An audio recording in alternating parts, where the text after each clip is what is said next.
Hi, this is Team 13. For this group project, we choose the topic which is the future societies with different nations and independent governments versus a future society with one government and one nation. Instead of obsessing over wealth and power and murdering each other to gain more, we could forget about borders as we know them. There would be no more visas, no passports, no problems with immigration, and potentially no wars, no poverty, no refugee crisis. Nationalism is one of the most complex human constructs in history. We're unlikely to ever meet everyone in our nation, but many will go to war and die for their country as they would for their close family. Newspapers and state-funded mass education helped group large and separate groups of people together and created an artificial sense of national sameness. While there are many aspects in which people are naturally more similar, such as personality, hobbies, passion, etc., it is also beneficial to everyone, as many economic theorists state. Also, according to economist Michael Clemens, opening the world's borders could double total GDP.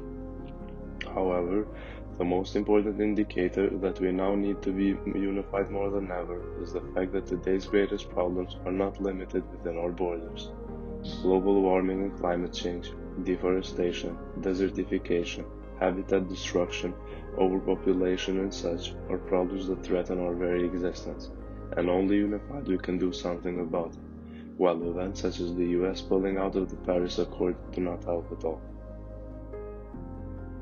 There are several factors that encourage a future society. The first one is remote working. Without a doubt, the coronavirus pandemic has forced so many people to work from home or remotely. The second one is online learning. So I could be in Johannesburg, South Africa, he could be in Jakarta, Indonesia, and she could be in Houston, Texas, and we're all enrolled in the same class using different platforms such as Coursera and Udemy. The third one is social media. Now, most of us have either used Instagram, Facebook, Twitter, or YouTube, and these platforms to some extent have enabled us to look beyond our national identities. The last one is the notion of being a world citizen. As whole students, to some extent, we not only identify with our national identities, but also as a world citizen. Albert Einstein was famous for saying he didn't identify himself with his American citizenship or German citizenship, but as a world citizen. And our team strongly believes that having such an attitude will highly encourage a future society. Talking about the benefits and downsides of the political side, if it's universal law, the benefit would be if, for example, if there's only one format of phone chargers, it's going to be very easy for producers to make one type of format of phone charger, and users, it's going to be very easy to use it because they don't really have to figure out which type of charger that fits with any phones. And it's very straightforward. The work permits is going to help a lot.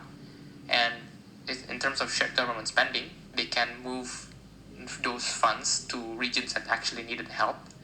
And similar thing with security, they can move the military whenever necessary a lot quicker. And there will be no more global war because there's only one world government. The problem is that it's going to be very hard to figure out the level of autonomy because they're trying to figure out how much control the region should have.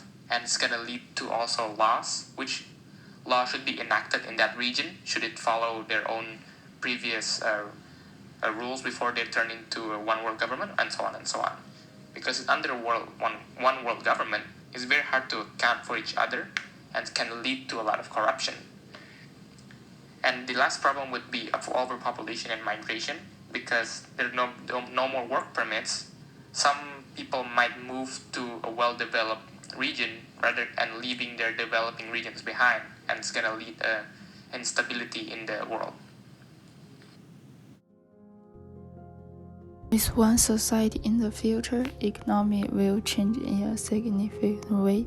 Ideally, econ will grow faster, better than before. That's why we chose society for 3 reasons. First, global connection will be tight. People can freely move without visa those procedures. Instead of econ will become more mobility, diversity. People can trade free as well.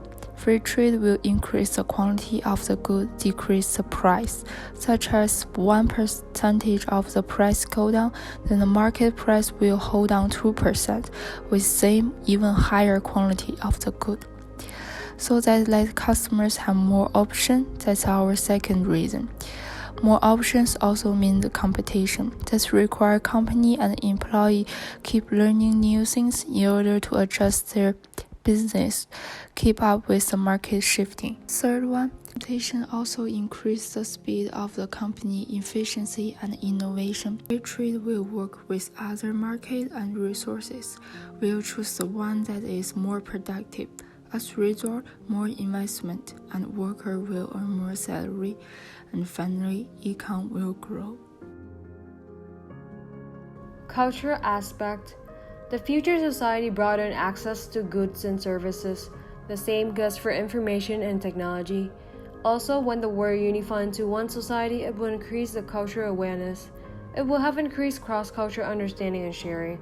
People will be exposed to the culture, attitudes, and values of people in other countries. Therefore, there will be less stereotypes and fewer misconceptions about other people and cultures. On the other hand, there are still some downsides when merging other societies into one. It may contribute to cultural homogeneity. Some critics of globalization worry that is creating a monoculture. If everyone is wearing jeans, learning English, and watching Hollywood movie, some small culture may lose their precious and distinct features, like cultural practices and languages. Moreover, there will be the appearance of the process of westernizations, cultural imperialisms, or cultural colonialism. There is still existing the discriminations of culture, which majorities would think that small communities' cultures are not good. And that is all we wanted to say about this topic. To sum up, we support a future society with one government and one nation. We looked at different aspects, including politics, economics, and cultures. Thank you for your attention. You have been a wonderful audience, and goodbye.